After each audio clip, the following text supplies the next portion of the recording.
Hi everyone, welcome back to the Salt and Sauce podcast, looking at Hearts and Hibs, Edinburgh's two big football clubs, from the point of view of two best mates on either side. Myself as a Hearts fan and Robert as a Hibs fan. Robert, mixed results this weekend. I'll give you the option as always. Do you want to kick things off, or would you like me to go first? Well, you know what? It's been a miserable few weeks as a Hibs fan, so I think I'll go first.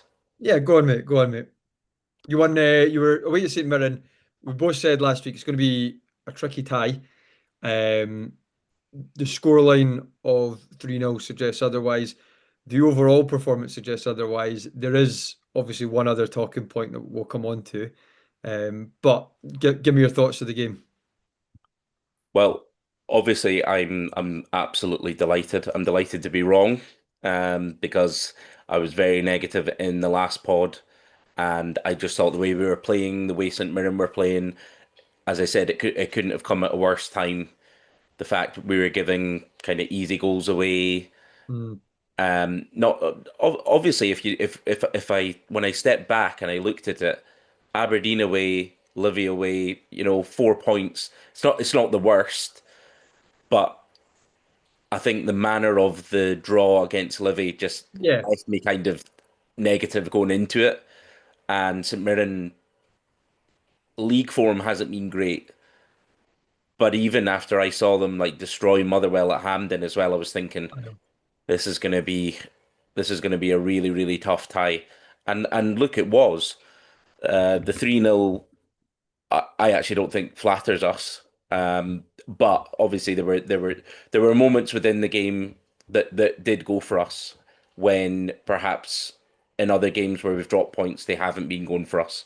So we started really well. It was always going to be a battle at the start. That's what I always say in these games, and it is. It's very old fashioned. It's very cliche, but you have to win your battle, and particularly when you go to Paisley, you know they're going to be organised. You know they're going to be in your face.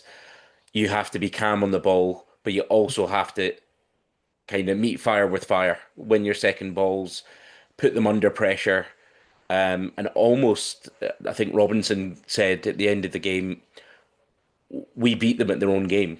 And that's kind of Mm, what you have to do. Because as we yeah. said, when you look at it, Hibs have better players than St Mirren. Now, don't get me wrong, there's a couple of guys there I would take in the squad, definitely.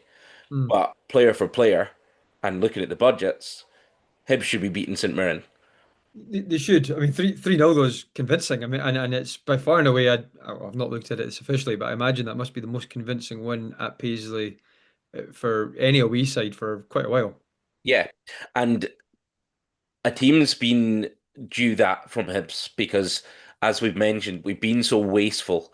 And I Mm. think the main thing here was we were clinical. And in the end it could have been 4 or 5 had it not been for their keeper and just some kind of missed chances from ourselves. But in terms of the way we started the game really well.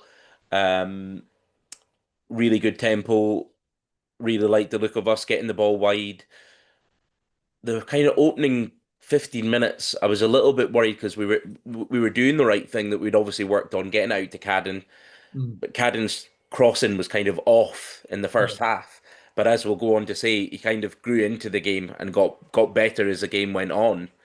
Um, but the first goal obviously goes our way, and it's a great goal, really. Um, the ball, I can't even remember who plays it. Yeah, McGrath had a couple of crosses, and I was saying, from corners and stuff, and I had just put in the group chat, McGrath is due a good cross because every cross he's putting in, and even over the last few games, it's just going to the first man, and then it's Mm. breaking down. Then I was thinking Yeah. in my head, why is he still on set pieces? But anyway, like a minute later, he does really, really well. Wins the ball back on the left-hand side of their box, and then plays the ball into Mulligan, who again, this is why we want him in the midfield in Yeah. that position, not a right back where he's wasted. And it's a lovely finish. I mean, it's a really, really nice finish. That's why he needs to be in the midfield. Our best performances this season have been when Mulligan has been in the centre midfield.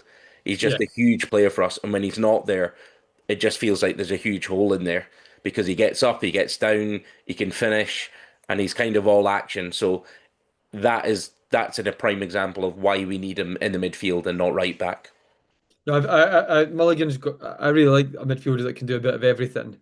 And Mulligan can definitely do that, as you say. Like obviously, goals are what's going to grab headlines, but you're right. He does work back, and I've always it's been a sort of when we were growing up, midfielders you had to do a bit of both, and then suddenly you get sixes, you get eights, you get tens, and I know you're an old school man when it comes to that, and so Mulligan could play in a two in midfield in the old days of 4-4-2, which I know is Which I right. love.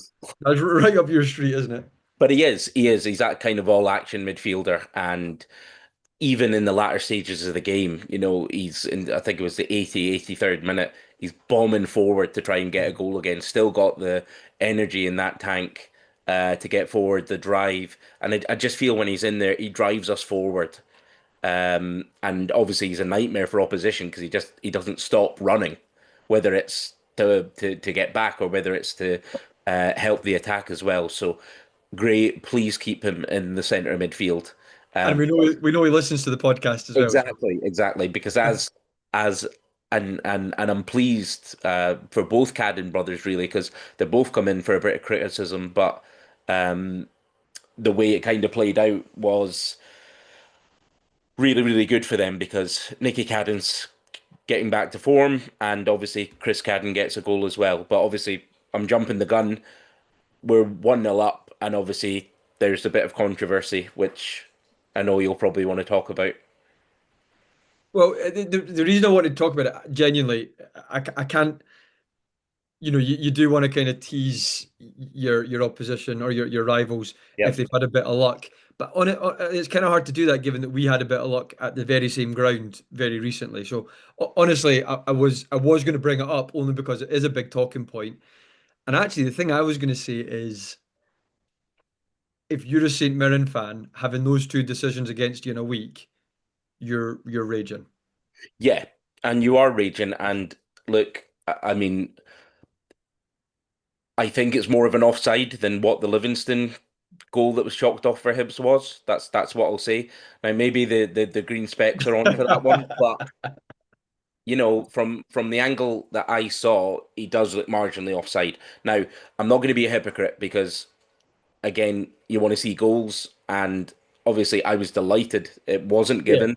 yeah, But again, I guess it just goes back to the VAR, and one went against us, one went for us, um, possibly borderline, both of them. But there has to be some moment where the VAR guys say, you know what, we can't actually tell. So the offside, the on-field decision sticks, yeah, yeah, yeah, and the goal's given. Because as I said, you want to see goals, but obviously yeah. we were due one. So Yeah, yeah, no, absolutely. Well, I suppose every club would argue that they're due one. What what I was what I was always curious about for that one in particular is that the poor angle that they've got on it.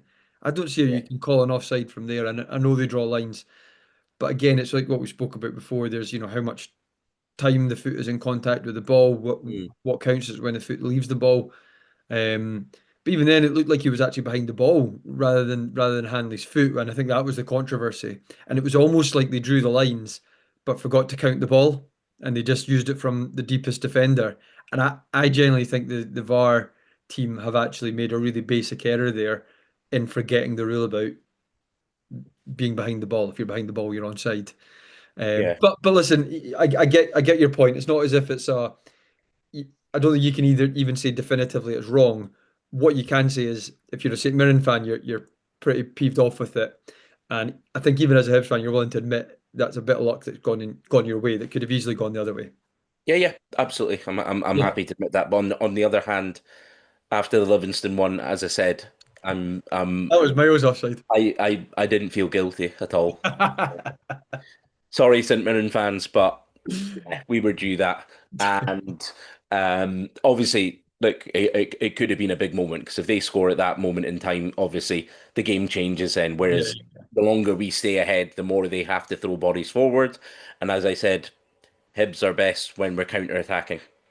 I wouldn't say we're best when we've got a lead, but we're best when the opposition are coming at us and breaking at pace, breaking at speed.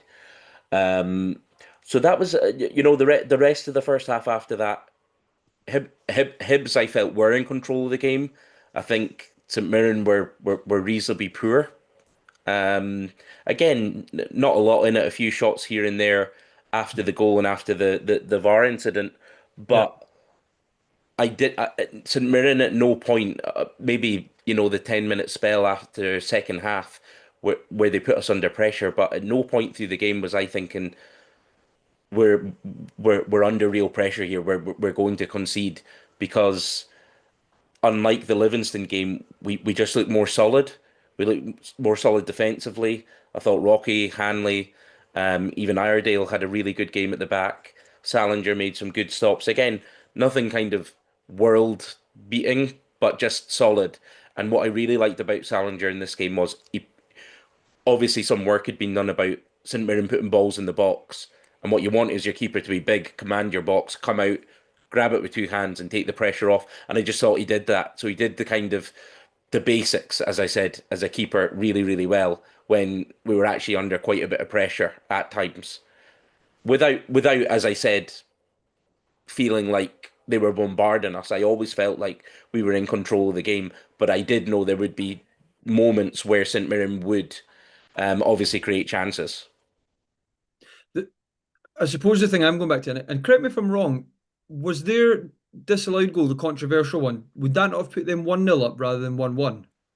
I've got a feeling it was in the early, it was the early one. They had two disallowed goals, but I think the first one would have put them 1-0 up. I'm jumping back a little bit.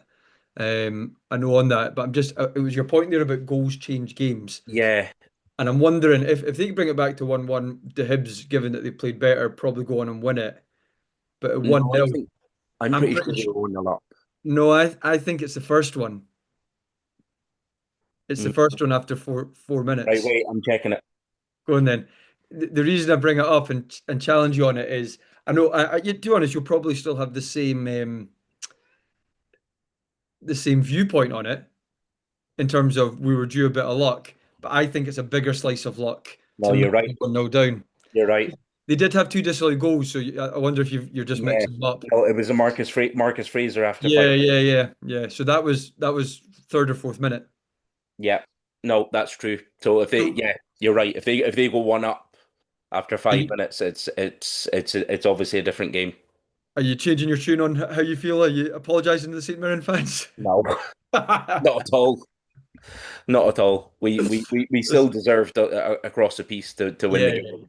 No, Uh, I suppose that's maybe the Hearts fan in me keen to point that out. no, no, But no. It's good because I actually for some reason no, I get that. thought that we were 1 up at the time, but you're right. We were 0-0. The reason I say that is it is a bigger impact on the game. Yeah, yeah. No, Them going 1-0 up after 4 minutes totally changes it. And actually, you talk about them being good at sitting in. If they've got something to defend, that's a yeah, difficult game. yeah, absolutely. Whereas, if the game's in the balance, they're Yeah. still kind of, I guess, going to come forward at home. But that said, I suppose to balance out my challenge on you there, after that, there was no debate as to who was going to win the game or who deserved to win the game. No, and obviously they came out second half, which everyone was expecting, Yeah, uh, that some happens sort in of every game. response, and they have another offset now. Some St Mirren fans online have been saying that was another borderline decision. It wasn't. Their second goal was offside. Like you can kind of definitively see that in the even with the Yeah, VCR camera used for used for VAR. But like you can see that was offside. So that I think there's a much less debate about that one. And really, from that moment on, we kind of dominated the game. So they have the second disallowed goal, and then we go up the other end, and it's actually a really nice goal. As I said, as the game kind of went on, Nicky Cadden's crossing, and the amount of space they were giving him was just like unreal for a team like St Mirren that you think is really well drilled. Yeah. Think right, who are Hibs threats? Mulligan, Nicky Cadden, you know, and our forwards stop Yeah. the service into Bowie. And although Bowie didn't score, again, he made a nuisance of himself. He won free kicks. They couldn't deal with him. And he looks to be kind of, although he, as I said, he needs a goal, but I thought it was more of the type of performance that we've been used to from Bowie. Bowie winning free kicks. There's a surprise. Well, that's what he No, does.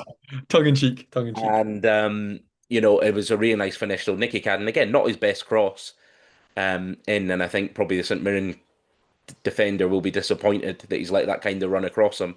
But what I really liked is sometimes Cadden overthinks these moments and he doesn't know whether to cross, whether to shoot, Mhm. and it kind of just gets away from him. He just Yep. takes a good touch and then just pings it in the corner. It's a great finish. And as I said, I've been a big fan of Chris Cadden. I don't think he's as bad. I think he's a solid enough right back. Perhaps we do need an upgrade, if we want to push to the next level. Yeah, yeah, yeah. But he, he he's he's got that in his locker, and I thought he had a great game as well. So really great finish. And then at 2-0, I'm thinking I can't wait to get come on this podcast.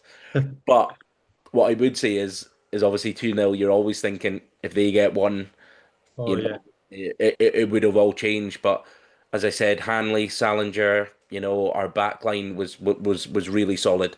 Again, doing the things that we've talked about, putting your body on the line, those last ditch challenges. We just looked far more solid, and we looked like we were prepared for the battle. Whereas a few times in the past when played St Mirren, it's like we've been kind of caught off guard when you're Yeah, like, the we- way St Mirren play. Like, yeah. are you guys not prepared for battle? Are you guys not prepared for throws into the box, the corners going up to the big men? And don't get me wrong, St Mirren can play a bit as well. I'm not doing them a disservice by saying that, but they No, are a big physical team and they're very dangerous from set pieces. it's the sort of one you'd have had the rugby studs on for that game. Yeah, exactly, exactly. And as I said, sometimes it doesn't need to be pretty at the back, but what we did was we won first contact, got our bodies in the way, and then what I did like is we didn't just kind of thrash it forward then. We Yeah. actually tried to build from there, which again, if I'm criticizing, great, we've kind of went back to front a bit too much. There were actually signs we were actually building it from the back. So we're winning our first contact, winning the second ball, foot on the ball, and then we're able to build an attack rather than just like shelling it and then their centre halves are just kind of putting us under pressure again. Yeah, no, no, absolutely. I'll be honest, when I just saw the reports of the game and it said, St Mirren disallowed goal early on and it was controversial and then Hibs went on 3-0, I thought, you know, has it been a bit of luck? But really, outside of that decision, there was no luck involved. Really, No. it was a good performance. It was good goals. But actually, just really impressive. Hearts have been to St Mirren Park twice, and I know you've admitted this. We're playing really well this season. Yeah. We've gone there twice and not won. So Yeah. I think if you'd gone there and scraped a 1-0 with a goal that was offside, but VAR got it wrong, you'd still be sitting there going, "I'm delighted with that." So to Absolutely. get a comfortable 3-0 is brilliant. And given how Hibs have been this season, not certainly not terrible, but also you'd have to say certainly not great. That could be a massive result. That could Yeah, really be a big result for you. and what I liked is we kept going. We didn't at 2-0 then sit back and think the game was won. We actually kept going for more goals. And now Aye. obviously St Mirren are coming right out, so it's playing into our hands.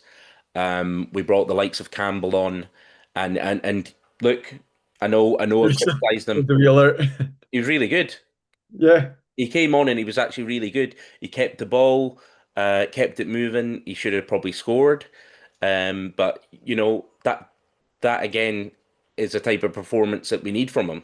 When you're Mm. 2-0 up, I wouldn't say the game's won because it's never with Hibs, but 2-0 up, you're not bringing Campbell on to go and create, and you're bringing him on to try and stretch your defense, give you more running. Yeah. And I thought he was really good, and for once he was composed on the ball as well. So that was very nice to see. And obviously our third goal, um, I think was it a corner or a free kick? I can't remember. Anyway, I think Third one. it breaks to Chiwa, and his first thought is hit it. Now again, this is the type of chance that we have had throughout the season, and it hits off the bar, it lands in the keepers, or like it'll take a deflection and go wide. And just for once, it went our way, where he's hit it, taken a deflection, and it's gone in. So, um, you know, as they say, you don't win the lottery unless you buy a ticket. And Chiwa bought the ticket, and it was really satisfying. So I Yeah. was sitting there very happy to be wrong. The league table looks a lot better. Again, I'm just still so annoyed that we just dropped so many points. But looking forward, we're in third. Really good results. 7 points from 9 from Mhm. three very, very tricky away ties. I would have taken that, um, particularly away to Pataudry and St Mirren. It Yeah. should be 9 out of 9, but it's not. We just need to move on from it. But what I really liked is there were signs of the Hibs from last season in that game, and signs of us kind of wakening up domestically. So well done, Hibs. Well done, Gray. And I'm happy to be wrong. And you managed to get an Andy Gray commentary line in there as well. This is Oh, what a weekend for you, Bob. what a weekend! What a weekend!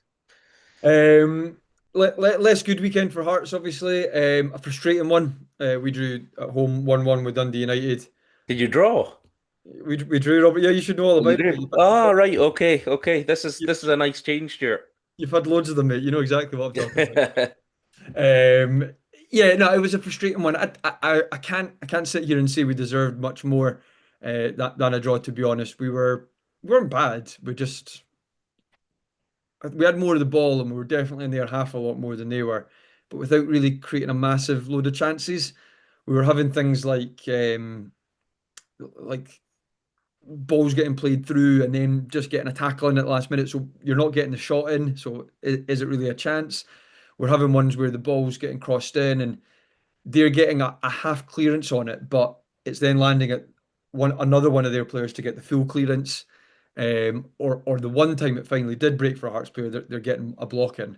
I remember one in particular with Milne running in. So throughout the game, a bit frustrating. But in terms of the goals, it started off fairly even, probably us on top though, with more of the ball and more forwards, similar to the whole game really.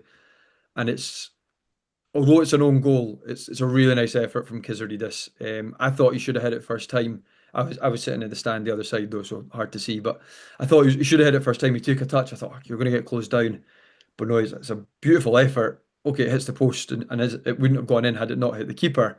So it's obviously an own goal, but you have to say good effort and good strike. Um, Starting noticing a pattern though.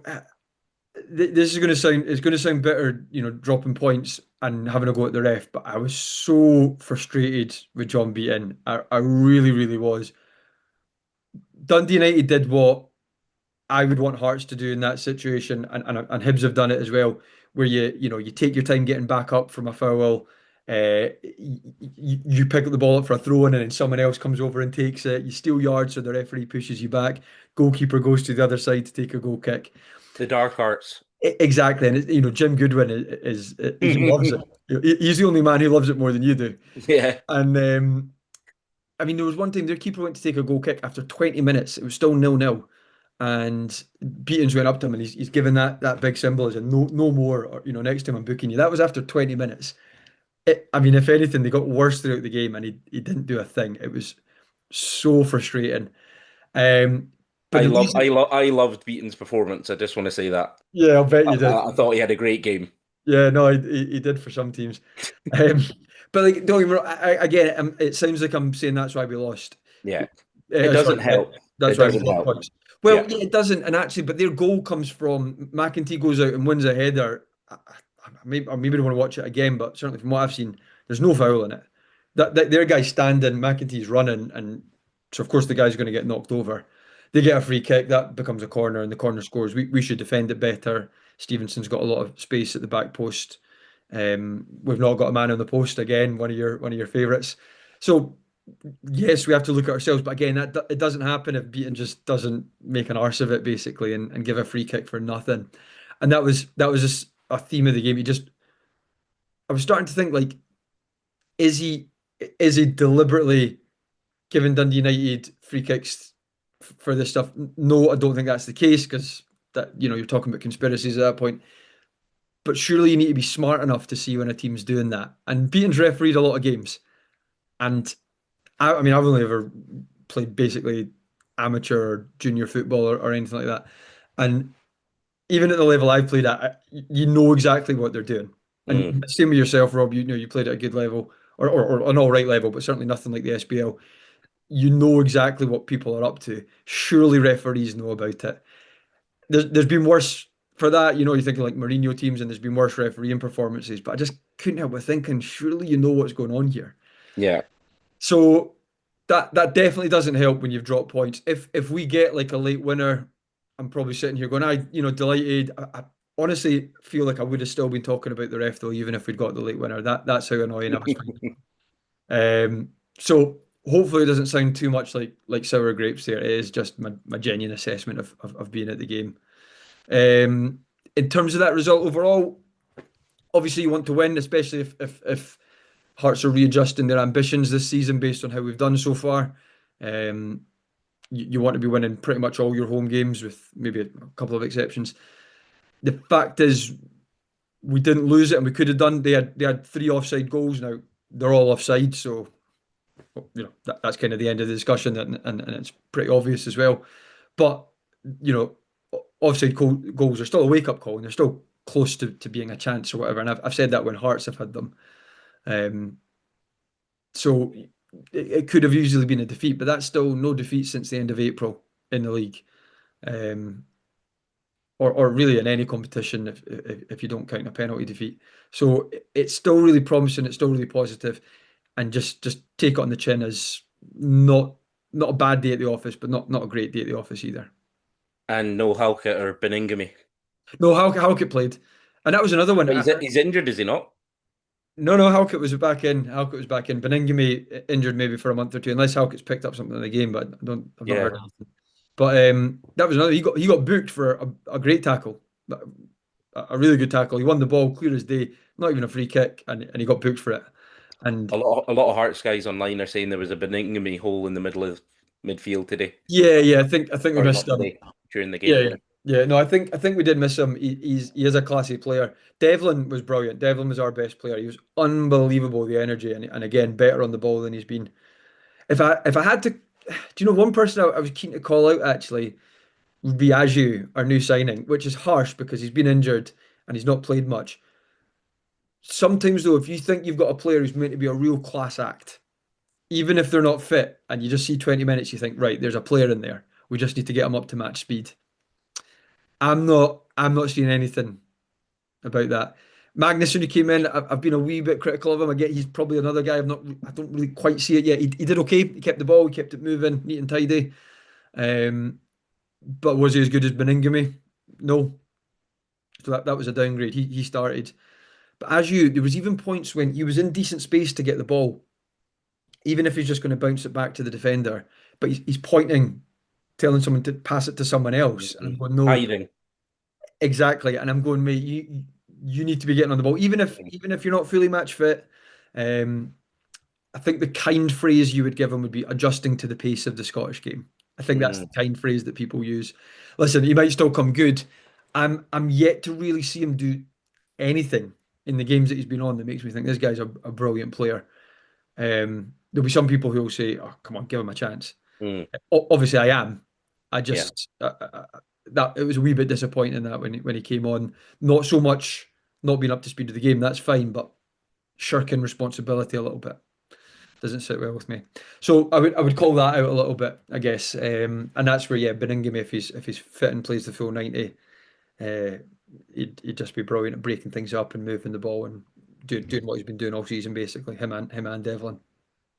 Yeah, I think obviously you're looking at that result in a positive light, I guess, from another supporter's point of view.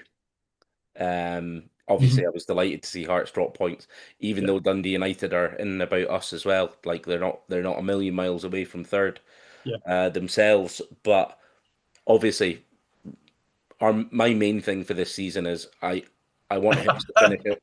I want Hibs to finish a minimum of third, and I do not want Hearts to win the league. So this weekend was a good one for me, I guess, because and for Hibs fans in general, because obviously with Celtic winning, they've got the game in hand now. They can cut it to four, and obviously Hearts have to go to Celtic Park. You've also got a tricky away tie to Aberdeen as well, who again they're not great, but as I said, for the Hibs result, they've still got good players. You look at And that Aberdeen team, like they're underperforming. we've got a really bad record up there, as I know Hibs do as well. But Yeah, I suppose we need to just look at Hibs and say, well, okay, that bad record is in the past, yeah. and player for player, I think we're better than Aberdeen No, absolutely, at the and big club. I think Hibs are better than Aberdeen as well. But like Exactly. they've still got a decent squad. No, I know. It's not a Some given. Stuart Armstrong and stuff, good I players. know. I know. But anyway, back to my point. So I think the pressure's starting to show for Hearts. I mean that's I know people want to say that and get a reaction, but it's that's your typical rage bait online, isn't it? It's Try- not. I think, and as I said, there's been signs over the past couple of weeks. These are the games. Like I backed Hearts to win. It wasn't like I was saying like, oh, Hearts are going to choke at home to Dundee United. I was like, no, that's a game they're going to win and win comfortably. These are the games that if you are going to go on and win the title, that you need to win because Yeah, and we've done that. nine times out of ten, Celtic will win that game Mhm. by some way. Yeah, I mean, people talking about cracks appearing over the last couple of weeks, but forgetting that we've beaten Celtic in that time and we've hammered Dundee 4-0 in that time. We've had a tricky away game at St Mirren where we came back to get the draw, and then it's Saturday. Okay, slightly disappointing, but yeah, it's crazy talk to say that. I think I'm not saying that the form we've had in the first 13 games is going to continue for the rest of the season. It might be that the results drop, but I think to say that at this point, someone asked Derek McInnes if it was a crisis at the weekend. No, that's outrageous. I mean, and I just thought, like, you're looking for a headline there, Yeah, obviously. yeah. No, that's ridiculous because And I obviously, mean, we're sitting there with 10 wins and three draws yeah. from 13 games. But It's brilliant. it harps back to my point, and it's momentum. And as I said, there's signs that Celtic are picking up. And obviously Martin O'Neill's getting a tune out of players that Rodgers wasn't. He's won two home games against Kilmarnock and Falkirk. Are they Yeah, picked up? but they've not scored like that many goals and looked that convincing under Rodgers. So I think domestically, obviously they couldn't do what Hibs did and get a result away to Midtjylland. But anyway, um, but like in the You've context, had that written down all oh, podcast. I've had it waiting. But in the context of domestic football, like they're obviously going to be strong as we've No, discussed. I know. But I mean, I said even when like Celtic have are and for a long time will be the favourites for the league. And if we've got a 4 or a 7 point lead come the split, okay, Yeah. fine. Or even I suppose at the end of January, if we're still ahead at all, you can maybe start talking about title challenges. But that's what McInnes has been saying all along, and that's why it's not a crisis, and that's why it's not pressure.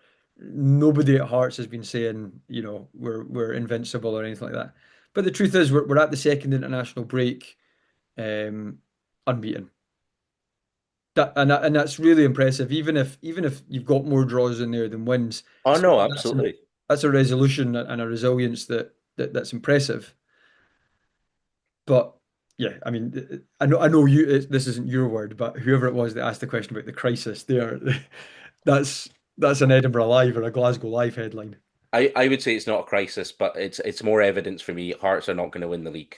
So after Saturday, I've got a my question for my you. my fears, Stuart, have been Oh put to yeah, rest a little bit. well yeah. I mean, there's no doubt the Celtic have gained an advantage that weekend. Be- I've got a question for you. Two good questions for you actually. I think you were talking about your ambitions for the season. One Yeah, of them is Hibs finishing third. One of them is Hearts minimum of third. I said minimum. minimum third. Sorry, Yeah. and Hearts not winning the league.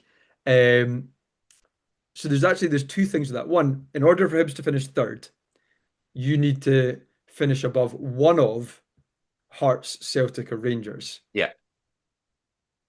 who do you think you're most likely to finish above?